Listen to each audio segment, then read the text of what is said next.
Semangat pagi, aku mau kenal Tuhan, aku mau cinta Tuhan melalui firman-Nya.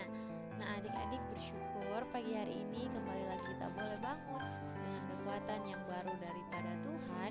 Bahkan kita diberikan kesempatan untuk merenungkan firman Tuhan. Sebelum kita merenungkan firman Tuhan, mari kita berdoa. Tuhan Yesus yang baik, kami bersyukur kembali lagi pagi hari ini kami boleh diberikan kekuatan, kesehatan oleh Tuhan. Dan sebentar lagi kami akan merenungkan firman Tuhan. Tuhan Yesus menolong kami supaya kami dapat mengerti dan melakukannya di dalam kehidupan kami hari lepas hari. Terima kasih Tuhan Yesus, kami berdoa. Amin. Nah adik-adik, pada hari ini kita akan merenungkan firman Tuhan di dalam kitab 1 Raja-Raja pasal yang ke-20 ayat yang ke-23 sampai ayat yang ke-34. Adik-adik bisa membaca semuanya di dalam Alkitabnya masing-masing. Lausomela akan membacakan pada ayat yang ke-28. Sekali lagi di dalam 1 Raja-Raja pasal yang ke-20 ayat yang ke-28. Firman Tuhan berkata, "Maka tampillah abdi Allah dan berkata kepada Raja Israel, beginilah firman Tuhan. Oleh karena orang Aram itu telah berkata, Tuhan ialah Allah gunung dan bukan Allah daratan, maka aku akan menyerahkan seluruh tentara yang besar itu ke dalam tanganmu supaya kamu tahu bahwa akulah Tuhan." Nah adik-adik yang dikasihi oleh Tuhan kita Yesus Kristus, pada kisah-kisah sebelumnya Raja Aram ini melarikan diri karena prajuritnya dibantai oleh Israel. Tetapi dia mendapatkan nasihat dari pegawai-pegawainya yang memberikan pendapat tentang perang dengan Israel. Mereka mengamat-amati bahwa kemenangan Israel adalah kemenangan yang disebabkan oleh Allah mereka. Mereka tahu bahwa Allah orang Israel adalah Allah yang berkuasa. Israel ini tidak lebih baik dalam taktik dan senjata. Mereka hanya memiliki senjata yang sedikit. Bahkan orang-orang dan prajurit mereka sangat sedikit jumlahnya adik-adik. Jadi mana mungkin ya Israel menaklukkan pasukan Ben-Hadad, Raja Aram dengan senjata dan prajurit yang begitu sedikit.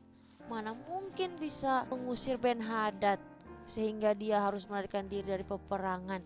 Nah adik-adik, maka mereka telah membuat rancangan perang yang berikut, yaitu berperang di tanah datar. Karena dalam anggapan mereka bahwa di tanah datar Allah Israel kan akan kehilangan kekuasaan, dan karena itu mereka dapat menaklukkan Israel. Mereka berpikir Allah Israel ini hanya berkuasa di gunung-gunung adik-adik, tetapi tidak berkuasa di tanah datar. Nah pada ayat yang ke-28 di situ dikatakan bahwa Tuhan akan menyerahkan orang Aram ke tangan orang Israel karena orang Aram menganggap bahwa Allah Israel hanya berkuasa di atas gunung. Sehingga adik-adik, ratusan ribu tentara Aram yang siap berperang akhirnya dihantam, akhirnya dipukul kalah oleh pasukan Israel. Bahkan pada ayat yang ke-29 dikatakan bahwa 100.000 tentara Aram tewas dalam pertempuran itu, dan sisanya adik-adik mereka melarikan diri. Tetapi tembok kota itu tiba-tiba runtuh menimpa mereka sehingga ada 27.000 orang mati. Jadi total dari keseluruhan orang yang mati, orang yang meninggal di dalam peperangan ini adalah 127.000 orang tentara. Nah adik-adik, kita mau melihat Allah Israel membuktikan bahwa dia bukan Allah yang hanya berkuasa di atas gunung, bukan hanya berkuasa di pegunungan, tetapi di tanah dataran pun, di tanah datar pun dia tetap menang. Mengapa adik-adik? Karena bumi dan segala isinya diciptakan dan dimiliki oleh dia. Tuhan hendak menyatakan dirinya kepada mereka, baik kepada Israel maupun kepada Aram, bahwa dialah Allah yang berkuasa atas segala sesuatu.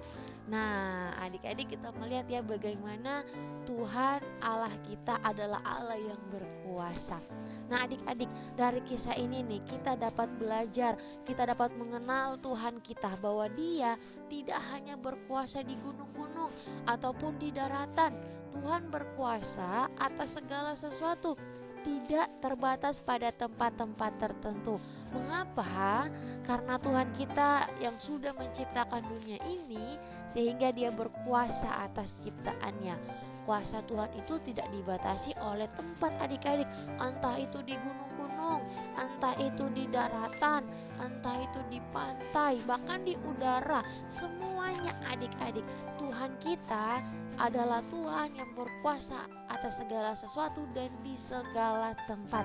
Sehingga di mana saja adik-adik kita dapat percaya kepada Tuhan, karena di mana saja itu Tuhan kita dapat menolong kita. Tuhan kita adalah Allah yang berkuasa di segala tempat dan kuasanya tidak terbatas oleh tempat ataupun segala sesuatu.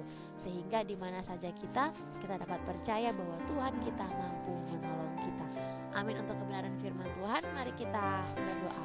Tuhan Yesus yang baik, kami bangga mempunyai Tuhan, mempunyai Allah yang seperti Engkau, Allah yang berkuasa atas segala sesuatu, yang kuasanya tidak dibatasi oleh tempat-tempat tertentu. Dan ajarkan kami Tuhan untuk selalu percaya kepada Engkau, karena Engkau adalah Allah yang dapat menolong kami di dalam segala tempat.